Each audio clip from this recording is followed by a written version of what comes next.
Dear student, आज हमारा जो टॉपिक है, कल हमने पढ़ा था पिछली वीडियो में कि अणुसंख्यक गुणधर्म चार प्रकार के होते हैं। वास्तुदाब में अपेक्षिक अवनमन, क्वथनांक में उन्नयन, गलनांक में अवनमन और आपका परासरण दाब। जो इसमें अपन पहले वो देखेंगे वास्तुदाब में अपेक्षिक अवनमन। वास्तुदाब में अपेक्षिक अवनमन।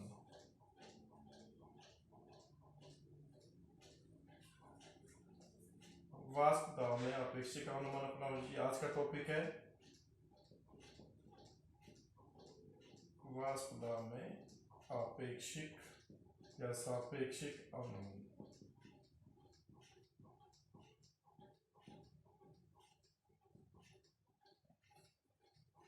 वास्तुदाब में अपेक्षिक अवनमन क्या होता है, तो इसके बारे में अपन ने जब विलयन पढ़ा था, द्रवों का द्रवों में विलयन, उसमें मैंने आपको बताया था कि यदि किसी वाष्पशील विलायक में, जैसे ये एक वाष्पशील विलायक है,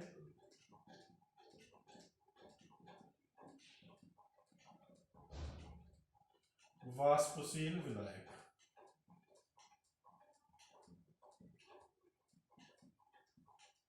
इस वाष्पशील विलायक में अगर मैं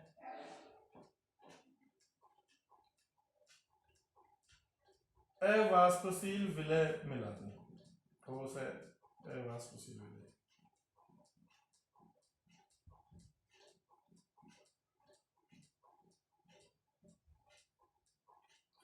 ये वाष्पशील विलायक है। अगर अपन वाष्पशील विलायक का पहले शुद्ध अवस्था में वाष्प दाब ज्ञात कर लेते हैं,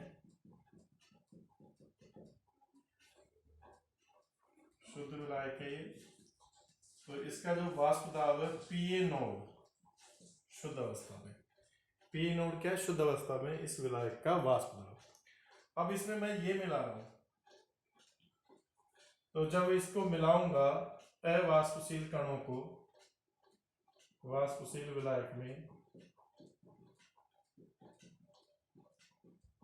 तो ये एक समान रूप से इसमें वितरित हो जाएंगे।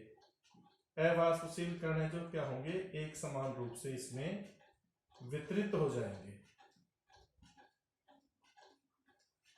अब एक समान रूप से वितरित हो गए तो सतह पर वाष्पशील विलायक के कणों की संख्या में क्या आ जाएगी, कमी, क्योंकि वितरण की प्रक्रिया में कुछ अवाष्पशील कण सतह पर भी आ जाते हैं। और इस विलयन का जो वाष्प दाब है, जिस ताप पर यहां साम्य अवस्था प्राप्त होती है, हमको इस विलायक का वाष्प दाब प्राप्त होता है पीए नोड, उतना ही ताप अगर इसको दिया जाए तो यहां पर कम वाष्प बनेगी। क्या होगा, यहां कम वाष्प बनेगी।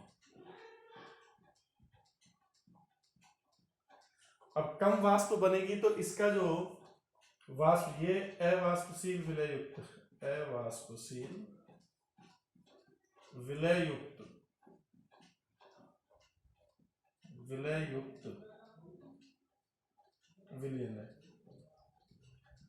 तो उसी ताप पर इस अवाष्पशील विलयुक्त विलयन का जो वाष्प दाब है वो कम प्राप्त होगा।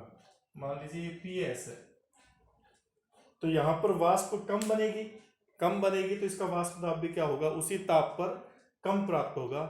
इसका मतलब अवाष्पशील विलय युक्त विलयन का वाष्प दाब शुद्ध विलायक के वाष्प दाब से क्या होता है, कम प्राप्त होता है। तो वाष्प दाब में कमी,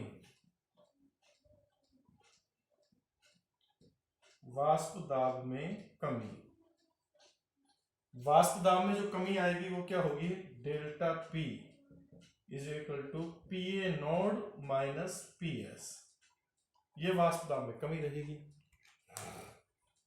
कमी क्यों आई है, ये आपको पता है कि उतना ही ताप देने पर, जिस ताप पर शुद्ध विलायक में साम्य अवस्था प्राप्त हुई थी, उतना ही ताप इसको जब दिया जाएगा तो यहाँ पर वाष्प कम बनेगी, क्योंकि सतह पर विलायक के कणों की संख्या में क्या आ गई है, कमी आ गई है, अवाष्पशील विलय के कण उपस्थित है यहाँ, तो यहाँ उस समय वाष्प दाब इसका क्या होगा, हमको कम प्राप्त होगा। तो वाष्प दाब में कमी तो क्या हो जाएगी, delta P is equal to P A naught minus P S. अब वाष्प दाब में आपेक्षिक कमी या आपेक्षिक अवनमन, वाष्प दाब में आपेक्षिक कमी। तो वाष्प दाब में आपेक्षिक कमी क्या होती है? Delta P upon PA node. तो PA node minus PS upon PA node, ये वाष्प दाब में आपेक्षिक कमी है। वाष्प दाब में आपेक्षिक कमी कहते किसे हैं?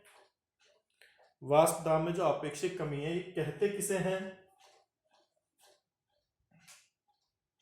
इसकी डेफिनेशन क्या है? अवाष्पशील विलययुक्त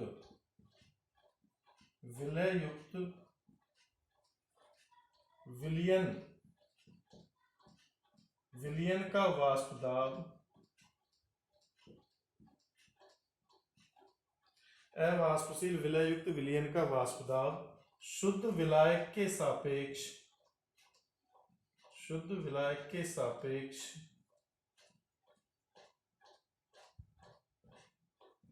अवाष्पशील विलययुक्त विलयन के वाष्प दाब में शुद्ध विलायक के सापेक्ष जो कमी आती है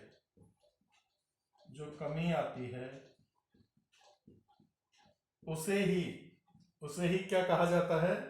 वाष्प दाब में आपेक्षिक अवनमन। वाष्प दाब में आपेक्षिक अवनमन। ठीक है भाई, वाष्प दाब में आपेक्षिक अवनमन पता लग गया। अवाष्पशील विलययुक्त विलयन के वाष्प दाब में शुद्ध विलायक के सापेक्ष जो कमी आती है उसे वाष्प दाब में आपेक्षिक अवनमन कहते हैं। अब इसके लिए अवाष्पशील विलययुक्त विलयन के वाष्प दाब में आपेक्षिक अवनमन के लिए राउल्ट ने नियम दिया था, एक राउल्ट द्वारा निर्धारित किया गया था ये। तो राउल्ट का नियम क्या है इसके लिए वो मैं आपको बताऊंगा। पहले इसका स्क्रीनशॉट ले लीजिए आप।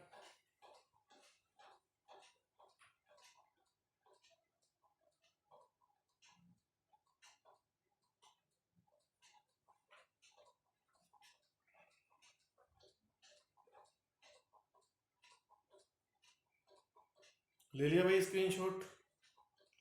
आइए देखिए।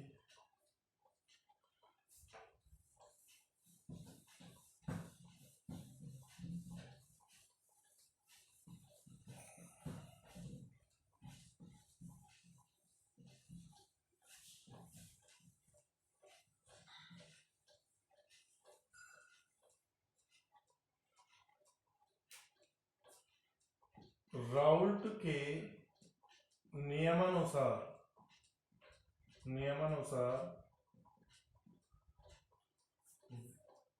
अवाष्पशील विलययुक्त विलयन के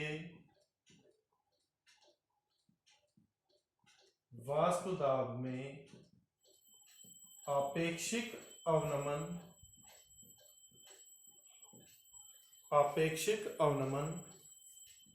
विलय के मोल भिन्न के तुल्य होते हैं। विलय के मोल भिन्न के तुल्य होते हैं। मतलब delta P upon PA node, या पर कह सकते हैं PA नोड माइनस PS, ये वाष्प दाब में कमी, तो ये आपेक्षिक अवनमन बराबर XB। क्या होगा? XB। ये नियम किसने दिया था? राउल्ट ने। राउल्ट के अनुसार अवाष्पशील विलययुक्त विलयन के वाष्प दाब में आपेक्षिक अवनमन विलय के मोल भिन्न के तुल्य होते हैं। PA node minus PS upon PA node बराबर में क्या हो जाएगा? XB। XB क्या है आपके यहाँ पर? XB है विलय के मोल भिन्न।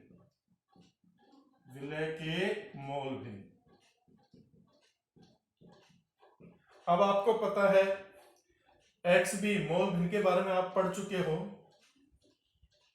Delta P upon PA node बराबर XB का मान क्या होता है? NB upon NA plus NB। है भाई, जानते हो ना, किसी अवयव के मोल भिन्न उस अवयव के मोल और मिश्रण के कुल मोलों की संख्या का अनुपात है।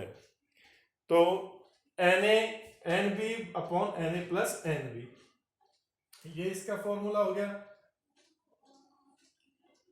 अब अगर यदि विलयन अति तनु है, यदि विलयन अति तनु है, डाइल्यूट है, तनु विलयन का मतलब विलय की मात्रा बहुत कम है, विलायक की ज्यादा है, विलय कम है। यदि विलयन तनु है तो NB is less than Na, NB का मान Na से बहुत बहुत कम होगा। जब ये इसका मान बहुत बहुत कम होगा तो अपन मान सकते हैं, तो अपन NB को नगण्य मान के छोड़ सकते हैं। तो NB इज 0, इसलिए Na प्लस NB की वैल्यू क्या हो जाएगी, ओनली Na। ये कंडीशन अप्लाई कर सकते हैं अपन इस पर। तो delta P upon PA node बराबर क्या हो जाएगा, NB अपॉन Na, विलय के मोल अपॉन विलायक के मोल। या NB का मान क्या होता है, WB अपॉन MB, और Na का मान क्या है, WA अपॉन Ma। तो ये आपका क्या हो गया, अति तनु विलयनों के लिए वाष्प दाब में आपेक्षिक अवनमन का फॉर्मूला आ गया। ठीक है भाई। अब अपन यहां पर ग्राफ बनाएंगे। राउल्ट का नियम याद रखना भाई। राउल्ट के नियम अनुसार क्या है, अवाष्पशील विलय युक्त विलयन के वाष्प दाब में आपेक्षिक अवनमन विलय के मोल भिन्न के तुल्य होते हैं। यहाँ x भी तो विलय के मोल भिन्न है, इनको भी लिख लेना।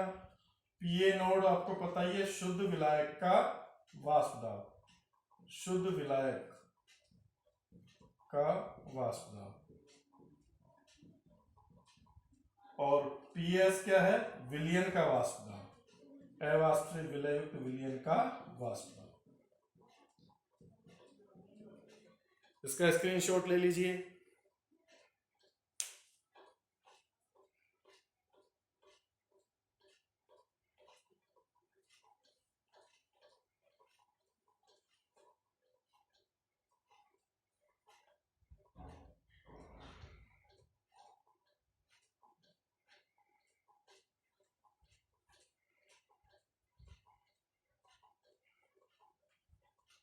स्क्रीनशॉट ले लिया। अब यहाँ पे अपन शुद्ध विलायक और विलयन के वाष्प दाब का आरेख बनाते हैं। शुद्ध विलायक और विलयन के वाष्प दाब का आरेख, ये स्क्रीनशॉट ले लिया है ना आपने। ये अपनी तनु विलयनों के लिए कंडीशन लगाइए, ये सारे विलयनों के लिए। अवाष्पशील विलय युक्त विलयन के लिए तो ये पूरा फॉर्मूला आ जाएगा। और यदि विलयन बहुत ज्यादा तनु है तो अपन ये कंडीशन अप्लाई कर सकते हैं, वाष्प दाब में आपेक्षिक अवनमन विलय के मोल और विलायक के मोल के अनुपात के बराबर होगा। ठीक है भाई, बता लिया ना ये। अब देखते हैं इसका आगे का।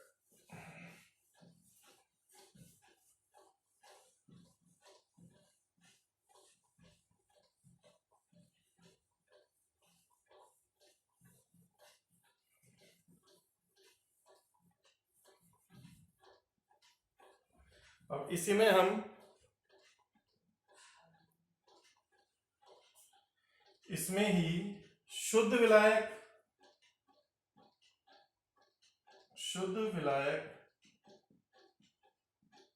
व विलयन के वाष्प दाब के वक्र बनाएंगे, के ग्राफ। क्या करते हैं हम,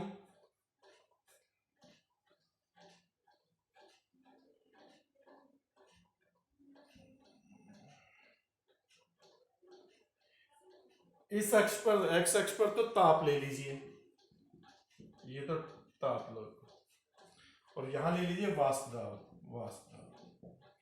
तो हमेशा जब वक्र बनेगा उसमें शुद्ध विलायक का जो वाष्प दाब का वक्र रहेगा वो विलयन के वाष्प दाब से क्या होगा, अधिक। तो इस कारण से जो ये वक्र बनेगा, ये ऊपर वाला जो वक्र बना है ये तो शुद्ध विलायक का है,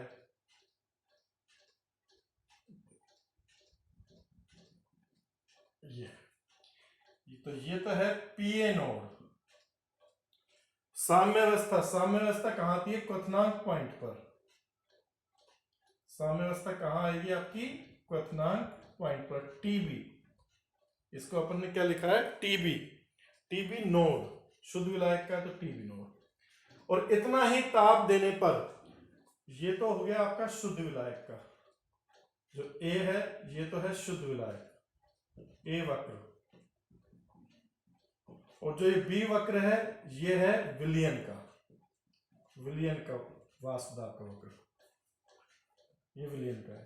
तो विलयन को जब इतना ही ताप दिया जाएगा तो उस पर वाष्प कम बनेगी, तो उसके वाष्प दाब का मान भी क्या होगा, कम। तो यहां पर देखिए ये आ जाएगा आपका पीएस। तो हमेशा ताप और वाष्प दाब के मध्य जब ग्राफ बनाया जाता है तो शुद्ध विलायक के वाष्प दाब का वक्र विलयन के वाष्प दाब के वक्र से हमेशा क्या रहेगा, ऊपर रहेगा। जिस ताप पर शुद्ध विलायक में साम्यावस्था आती है उसी ताप पर विलयन में साम्यावस्था नहीं आएगी, उसकी वाष्प दाब का मान क्या रहेगा, कम होगा, उसके वाष्प दाब का मान क्या होगा, कम होगा।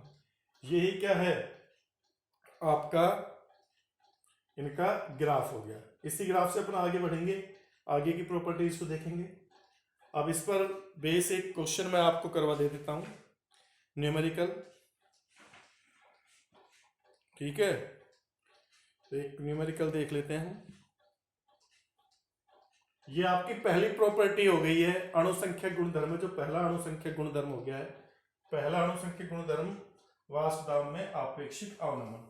अब इसके ऊपर एक न्यूमेरिकल है, वो न्यूमेरिकल आपको करवाते हैं।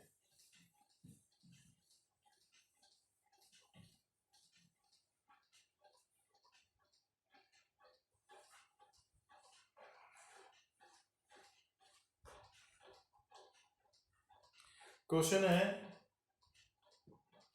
114 ग्राम 114 ग्राम ऑक्टेन में, ऑक्टेन 114 ग्राम ऑक्टेन में किसी अवाष्पशील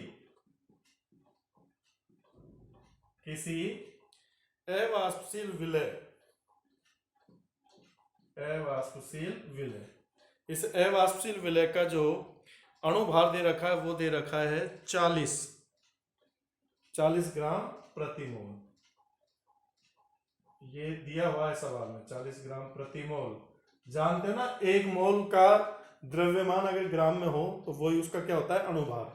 तो अवाष्पशील विलय की कितनी मात्रा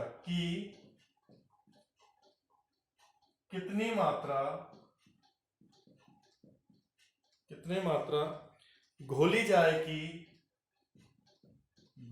जाए कि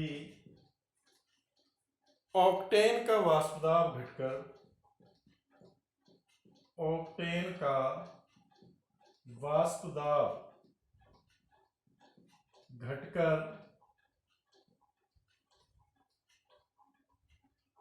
मूल का 80% रह जाए, मूल का 80% रह जाए। यह क्वेश्चन आपको दिया हुआ है, इसको उतार लो एक बार।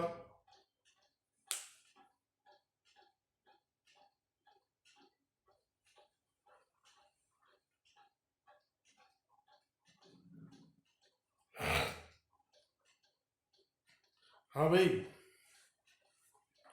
देखो पहली बात तो ये 80% का मतलब कि मूल वाष्प दाब या शुद्ध विलायक का वाष्प दाब 100 है।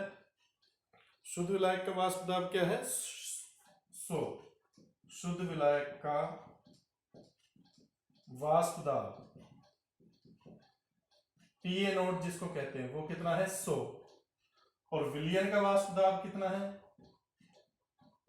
विलियन का वाष्प दाब PS ये आपको दे दिया है 80, मूल का 80 रह गया है, तो ये 80 हो गया। तो वाष्प दाब में कमी मतलब डेल्टा P कितना आ जाएगा 100 माइनस 80 इज इक्वल टू 20। ये तो हो गया आपके डेल्टा P और P नोट की वैल्यू। इसके बाद देखो 114 ग्राम ऑक्टेन है, तो ऑक्टेन का फॉर्मूला आपको पता है, ऑक्टेन का फॉर्मूला क्या होता है भाई, कार्बन तो कितना है 8, और ऑक्टेन का फॉर्मूला एल्केन है, दुगने से 2 ज्यादा हाइड्रोजन, तो कार्बन 8, 8 दूनी 16 और 2 18, C8H18। इसका अगर आप अणुभार निकालोगे, अणुभार ऑक्टेन का अणुभार Ma कह सकते हैं, विलायक है ना Ma, तो ये आपका कितना आ जाएगा, 12 को 8 से गुणा करो, 12 इंटू 8 प्लस 18 इंटू 1, 96 प्लस 18, 114 ही आया है। तो अणुभार भी 114 है, इसकी मात्रा भी क्या है ग्राम में, मात्रा इसकी मात्रा ऑक्टेन की मात्रा ये भी कितनी है 114 ग्राम, दोनों चीजें सेम है WA। अब अवाष्पशील विलय की अपन को M भी दे रखा है, M भी कितना दिया है 40 ग्राम प्रति मोल, और WB वो पूछ रहा है कि कितनी मात्रा घोली जाए, ये है आपका क्वेश्चन। तो अपन ने अभी फॉर्मूला पढ़ा था delta P upon PA note बराबर क्या था NB बटा Na, और NB का वैल्यू क्या होता है WB अपॉन MB, और Na की वैल्यू क्या है WA अपॉन Ma। ये चीज अपने पास डेल्टा P वाष्प दाब में कमी कितनी हुई है, तो 100 में से आप 80 घटा रहे हो 20, तो यहां तो आ जाएगा 20, PN क्या है 100, यहां WB का मान दिया पूछा है उसने अवाष्पशील विलय, Ma ये दिया 114, MB अपन को दिया है 40 और ये 114, तो ये ऐसे कट गया, इसको इधर ले आओ आप, WB बराबर क्या हो जाएगा 20 बटा 100 इंटू 40, 2 जीरो से 2 जीरो कट गई, 8 ग्राम मात्रा, 114 ग्राम में 8 ग्राम मात्रा घोली गई है इसकी। ठीक है भाई, ये न्यूमेरिकल क्लियर हो गया। ऐसे ही न्यूमेरिकल आते हैं भाई।